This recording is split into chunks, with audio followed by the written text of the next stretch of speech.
সন্দেশখালীর মাটিতে দাঁড়িয়ে কাটমানি নিয়ে কড়া বার্তা দিলেন মুখ্যমন্ত্রী মমতা বন্দ্যোপাধ্যায়। পাল্টা কটাক্ষ করেছে বিরোধীরা।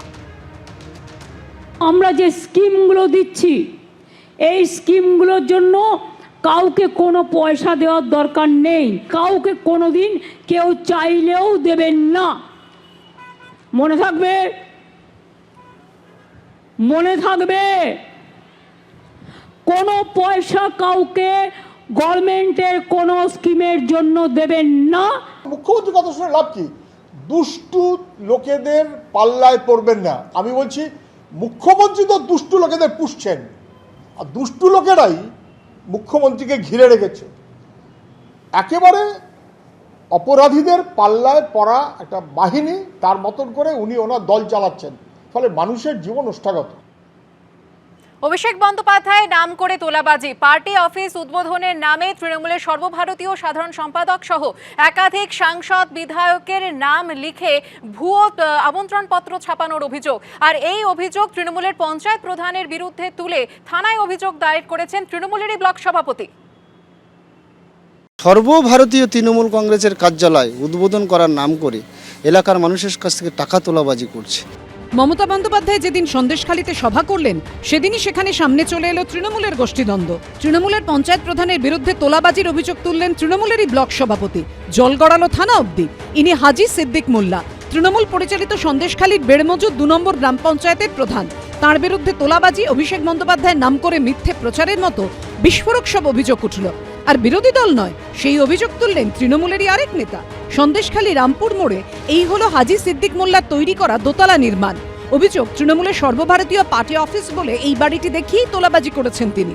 22শে ডিসেম্বর এই পার্টি অফিস উদ্বোধন করতে তৃণমূলের সর্বভারতীয় সাধারণ সম্পাদক অভিষেক বন্দ্যোপাধ্যায় আসবেন বলে আমন্ত্রণপত্র ছাপিয়ে ফেলেছিলেন হাজি সিদ্দিক মোল্লা।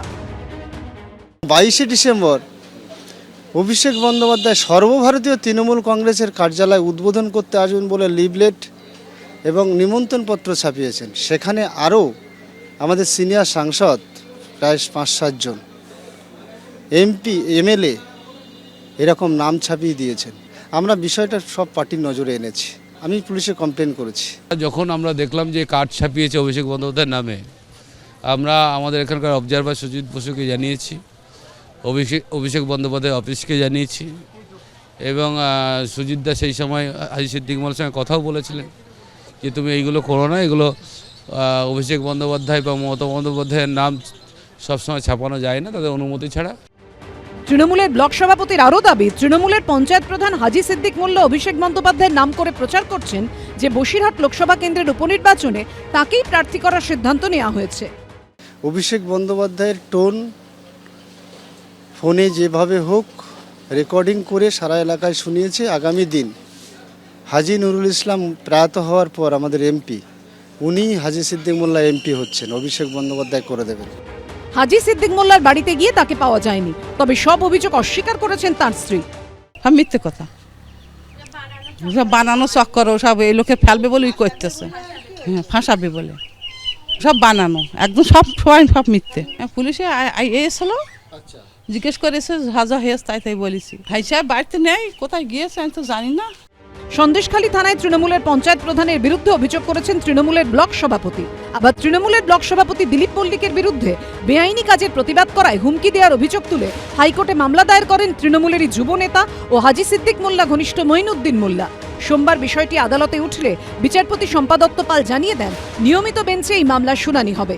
সমীরণ পাল, অনির্বাণ বিশ্বাস ও সৌভিক মজুমদারের রিপোর্ট, এবিপি আনন্দ।